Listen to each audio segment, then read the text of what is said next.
Okay, 7th grade, we're starting on page 21 today. We're going to be doing pages 21 to 28. So we're just jumping straight into the packet today. If you need a review on Central Idea, then you can go back and watch yesterday's video again, just the beginning part of it, just to get a little bit of a review. If you didn't watch yesterday's video, you should go and do that before you watch this one.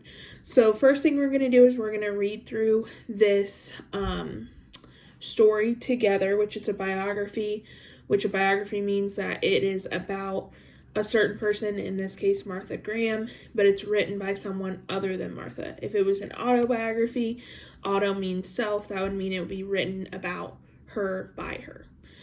So we're going to read through this, and then we're going to answer the questions for this reading together, and then there will be a second reading. We'll read it together, but then you're going to answer the questions on your own. So this is a biography about a famous dancer, and then we're going to answer the questions that follow. So it's called Martha Graham, Modern Dance Innovator. In the world of dance, Martha Graham is a giant, a true innovator. It was she who led the way into the brave new world of modern dance, leaving behind the constraints of classical ballet. Through her works as a dancer, choreographer, and teacher, Martha has inspired both audiences and generations of dance students. Her institute, the Martha Graham Dance Company, has produced some of the finest dancers in the world today. Martha Graham was born in 1894 in a small town near Pittsburgh, Pennsylvania. Her father was a doctor who specialized in nervous disorders. He was interested in how illnesses and disorders could be revealed through the way a patient's body moved. Martha also believed in the body's ability to express what is inside. She would channel this belief through dance, not medicine, however. Martha was an athletic child, but it wasn't until after seeing the ballet dancer Ruth St. Denis in her teens that she became interested in dance. Martha was so inspired by the performance that she enrolled at an arts college where she studied theater and dance. After graduating in 1916, she joined the Denishawn School, a dance company founded by Ruth St. Denis and Ted Shawn to teach both American dance and world dance. Though Martha began her 8 years at Denishaw as a student, it wasn't long before she became a teacher and one of the school's best-known performers. It was during this time that Martha co-starred with Ted Shawn in Coatlicue, a duet that Ted created specifically for Martha. In this ballet, Martha played the role of an Aztec maiden attacked by an Aztec emperor. Her wildly emotional performance brought her critical acclaim. By 1923, however, Martha felt ready to try new things. She took a job dancing in a vaudeville show in New York City. Here, Martha had the opportunity to create her own dances. While there was some room for creativity, she still had to please the audience. Soon, she longed for some place she could take her experimental dance techniques even further. Her search led her to a job teaching at the Eastman School of Music, where she had complete control over her classes and the dance program. This was her chance to truly experiment. Martha felt that classical ballet focused too much on fluidity and grace and ignored deeper, darker emotions and themes. At Eastman, Martha began to use jerky, trembling movements and falls to express ideas and feelings. She developed a fresh new method of muscle control she called contraction and release. Through this method, a dancer creates movements by first contracting a muscle, then allowing the movement to flow as the muscle relaxes. This method of muscle control gives the dancer's motions a hard, angular look. This was a big change from the dance style found in classical ballet. Audiences did not always appreciate Martha's style. They were used to more graceful, flowing motions of ballet dancers, and Martha's choppy, angular style was shocking to them. Many reviewers criticized her for dancing in an ugly way. During her first performance in Paris, she and her dancers were booed by the audience. In 1926, Martha formed her own dance company, the now famous Martha Graham School for Contemporary Dance. She brought in several of her students from the Eastman School and also began working with Louise Horst, the musical director from her days at Denishawn. Under Horst's influence, Martha began to use music by modern composers rather than music from the 18th and 19th centuries. This was yet another way in which Martha's work departed from classical ballet. Many of Martha's dances explored emotional and psychological themes. One example is her solo piece, Lamentation. In this dance, a grieving figure sits alone on a beach and moves to a mournful piano score. The dancer wears a tube of stretchy purple fabric. Only the dancer's head, hands, and feet show. The movements of the dancer's body within the fabric create a sort of moving sculpture. The dancer represents the raw emotions of grief. Martha was also interested in exploring social issues and political themes. Her dance, Deep Song, was a statement about the Civil War in Spain, and Chronicle looked at the menace of fascism and war in Europe. The second dance was created the same year Martha had turned down an invitation to the 1936 Olympic Games being held in Germany. Both the dance itself and her refusal to attend the Games expressed Martha's integrity and desire to highlight important political issues. Martha Graham's career spanned her entire life. Health issues forced her to quit dancing at the age of 76, but she continued teaching and creating works until her death in 1991. In her lifetime, she created 181 masterpieces of dance, which continue to inspire dancers and audiences alike. So now it says answer the questions, mark your answers to questions 1 through 3 on the answer form to the right. So it says study the web below. Now we're on page 22 of the packet. Just as a reminder, we did one of these webs yesterday. So it says which sentence completes the idea web. So we're looking for the central idea here. So let's look at our supporting details first. It says she used music by modern composers, and she also incorporated jerky angular movement. So based on these two things, what do we think the central idea is? So classical ballet focused on flowing, graceful movements. Martha's dance style was very different from classical ballet. Martha was one of the best dancers in America, and Louise Horst was the musical director at Denachon. Well, let's start at letter D. Do either of these supporting details say anything about Louise Horst? No. Plus, we already know that's not the central idea of this passage because the passage is about Martha. So, if the passage is all about Martha, we can jump up to A, because does A say anything about Martha? No. So we know that A is not our central idea, because our central idea has something to do with Martha. Now, if we look at C, it says Martha was one of the best dancers in America. Now, that might be true, but let's look at our supporting details again. Used music by modern composers and incorporated jerky angular movements. Does that say anything about her being the best or winning any awards or anything like that? No. What it does mostly talk about is it talks about how her music differs from other types of music, specifically classical ballet. So our answer to number 1 is going to be B. And if you like to use the answer form, which is right up here, you can go ahead and fill in B, or you can just circle it. So let's move on to page 23, the top of page 23, question 2. Which sentence best supports the central idea that Martha Graham was an innovator? So first we need to figure out what innovator means.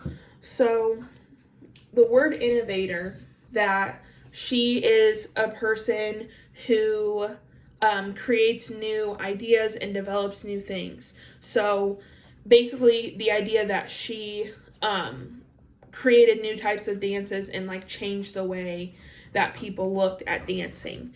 So it says, while there was some room for creativity, she still had to please the audience. Her search led her to a job teaching at the Eastman School of Music, where she had complete control over her classes and the dance program. She developed a fresh new method of muscle control called contraction and release. In 1926, Martha formed her own dance company, the now famous Martha Graham School for Contemporary Dance. So it's really important to pay attention to the word best here. Some of these answers might kind of fit with the question, but we're looking for the best one.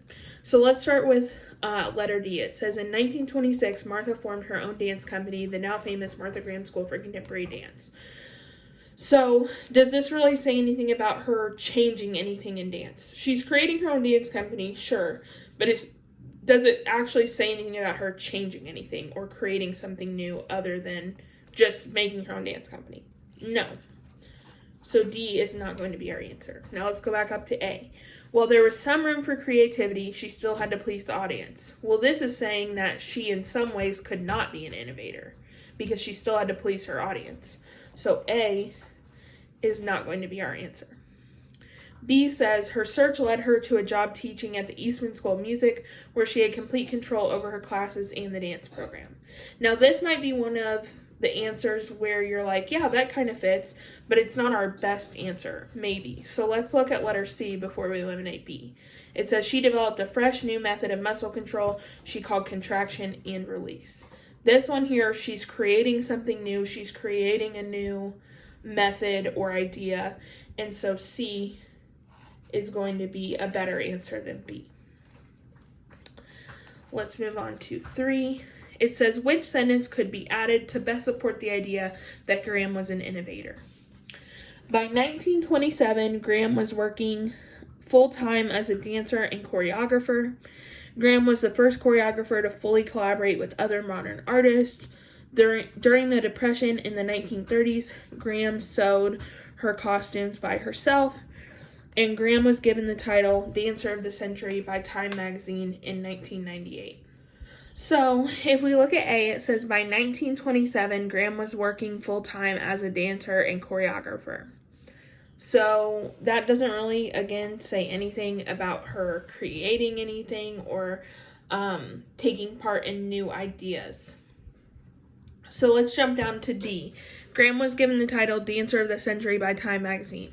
That doesn't really talk about her creating anything or doing any new ideas. It just talks about her being good at what she does, which is not what the question is asking. So D is going to be incorrect. C says during the Depression in the 1930s, Graham sewed her dance costumes herself. Now, when we think of innovator, we might think of the word invent, which we would think of creating something. Well, this innovative is more having to do with new ideas or creating a different way in which people do things. So making her own dance costumes doesn't make her innovative necessarily. So we know C is not correct. So Graham was the first choreographer to fully collaborate with other modern artists. She's the first one to do something. She's not the first one to sew her own dance costumes. Even though she might be creating something new, she's not the first person to do that. It's not innovative to make your own dance costumes. It is innovative to be the first person to do blank. In her case, to fully collaborate with new modern artists. So our answer is going to be B. So let's look at our last one and let's do a quick reminder of the race strategy.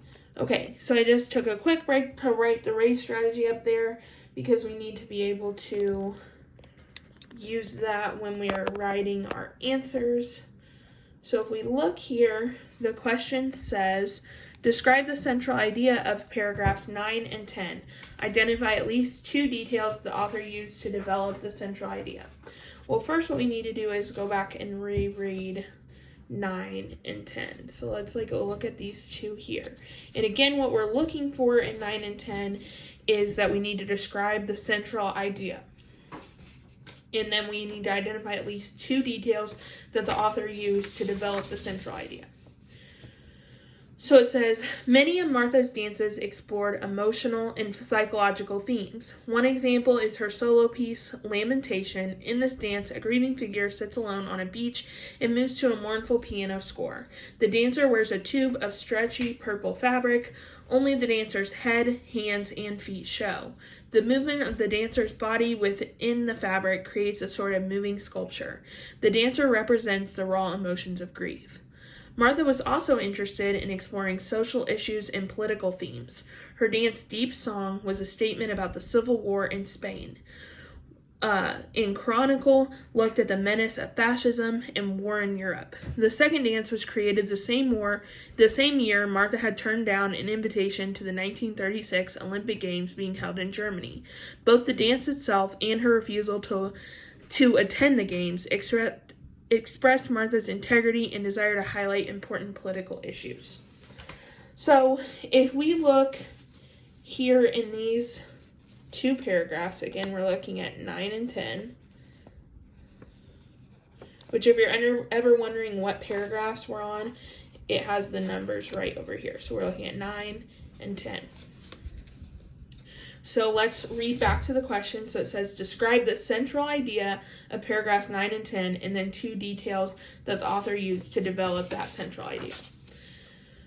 So if we think about what one major thing that these 2 paragraphs are about, I think something that we can pull from this is that Martha wanted to give her dances meaning, deeper meaning. So if that's our central idea, we need to state that. So we would say, so now we've restated when we said the central idea of paragraphs 9 and 10 is, that's restating our question. Now we've answered our question by saying Martha wanted her dances to have deep meaning. That's our central idea. Now what we need to do is cite 2 details the author used in paragraphs 9 and 10 to support that central idea. So let's look at 9 and 10, and then we're going to underline 2 things that we believe support that she wanted her dances to have deeper meaning. So in her solo piece, Lamentation, the dancer represents the raw emotions of grief. So in her solo piece, Lamentation, the dancer represents raw emotions of grief.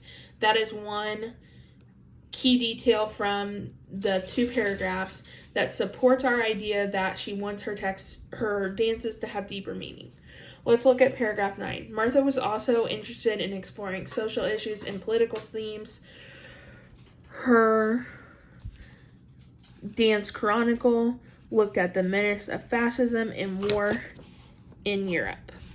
Sorry, I'm bumping things tonight. So these are 2 key details. So now what we're going to do, I'm going to take a break here and just write it really quick, but we're going to plug these key details in. So now we're back. We put, this is evident as her dance Lamentation represents grief. There's a period here, so it's not very dark. Likewise, her dance, which I forgot to see, I'm a mess, y'all. It's okay to be a mess. Her dance chronicle criticized fascism and war. So, I also forgot an S here, so that's interesting. Now we've cited our evidence, now we need to explain that evidence. So all you do when you explain is just explain how your evidence supports your answer. So for our final answer, we have the central idea of paragraphs 9 and 10 is that Martha wanted her dances to have deep meaning. This is evident as her dance Lamentation represents grief. Likewise, her dance chronicle criticized fascism and war. This shows how Martha used her dances to address social and political issues. So we have 4 sentences there, so we have almost a paragraph. So that would be a good amount for an answer. So now what we're going to do is there's a reading on page 24. I will read that for you right after this, but all of the questions you guys are going to do independently. So I'm going to read that right now. If you don't want to listen, you're good to go. But I'm just going to put that in there for people who would rather listen to it read. Okay, so this story is called The Aqualung, Bringing Ocean Exploration to New Depths. Jacques Cousteau was an adventurer and an explorer with a passion for the ocean. He wanted not only to observe what was beneath the ocean's surface, but also to protect it by making the public aware of its importance. For this reason, many people also view him as an environmentalist. Cousteau accomplished many things during his distinguished career. He helped author dozens of books about the ocean. He made a number of films, and he led several expeditions aboard his ship, Calypso. The adventurer even created an underwater camera, along with an engineer by the name of Emile Gagnon. Cousteau also invented the aqualung. This was a device that could be used to breathe underwater. Perhaps the most important outcome of the creation of the aqualung was that it made it possible for more people to explore the ocean's depths. The aqualung, an overview of its invention. The inspiration for the most important part of the aqualung was a regulator designed by Emile Gagnon. It was first used for car engines. Its chief feature was that it helped supply the exact amount of fuel needed for an engine to run, reducing unnecessary usage and minimizing waste. Cousteau adapted Gagnon's invention to create the demand regulator, the defining component of the aqualung system. The regulator is a piece that fits into the diver's mouth. The other essential parts were tanks containing air that were strapped to the diver's back, as well as a hose to carry air from the tank to the regulator. The design of the aqualung was completed in the early 1940s. It was available for purchase in France a short time later. Within a decade, the system was being sold in several countries throughout the world. What made the aqualung different? The aqualung differed from most underwater devices that existed at the time in two main ways. First, it allowed divers to stay underwater for a much longer period of time. Before the invention of the aqualung, divers could only remain underwater for a matter of minutes before the air ran out. With the aqualung, the time could be extended to an hour or even more. Second, it addressed the issue of air pressure. Pressure rapidly increases as water depth increases. In order to breathe without risk of harm in deep water, any inhaled air must have the same pressure as the surrounding water. The aqualung regulator automatically adjusted the pressure of the air in the tank to equalize air and water pressure, which made diving safer. While Cousteau and Gagnon self-contained underwater breathing apparatus, SCUBA, known as the aqualung, was an important new creation, it may not have been the revolutionary advancement many people seem to think. Cousteau and Gagnon built on the work of those who came before by modifying existing technologies and devices. This practice is common among inventors and scientists. Support for the above claim can be found by looking at the history of ocean exploration and the devices that preceded the invention of the aqualung. First, it is important to note that people have always been intrigued by the ocean. Hundreds of years ago, people were already searching for new ways to breathe underwater so they could stay beneath the surface longer and go deeper. They used hollow reeds as snorkels and wooden barrels as crude air tanks. Although these devices have little in common with the aqualung and other equipment currently on the market, they show that many people had aspirations and ideas that were similar to Cousteau's. Second, the aqualung emerged after very similar devices had already been invented. By far, the most notable one was the apparatus that was developed by Captain Vies Lepeur in 1925. The main difference between it and the aqualung was the airflow. Lepeur's SCUBA released air constantly. The Cousteau-Gagnon device released it on demand when the diver inhaled. Certainly, the world-famous Cousteau owed much of the credit for the creation of the aqualung to the comparatively unknown Lepeur. The impact of the aqualung. Although Cousteau and Gagnon built on earlier technologies, their invention did open the world of diving to more people. The aqualung made scuba diving simpler, safer, and accessible to the public. In the decades after the device became available, countless individuals adopted underwater diving as a hobby. Aqualung is still a brand name that appears on many types of diving equipment, from regulators to masks to fins. Cousteau's greatest legacy as a conservationist may have been giving ordinary people the tools needed to view the wonders of the ocean firsthand. Movies and books can certainly show people the beauty of marine life and explain why it needs protection. However, seeing the splendor of the ocean and some of its marvels in person is likely to be much more convincing than anything that appears on a screen or in print. So now that we've read that, you guys need to do pages 26, 27, and 28 on your own. So these should be really similar to what we've been doing already. So now you guys can do that on your own. If you have any questions, I'll be available on office hours today from 11 to 2. So if you guys need anything, don't hesitate to reach out to me. I also have another free read up, so anyone who wants to listen to that, you can check that out on YouTube also. So hope to see you guys in office hours today.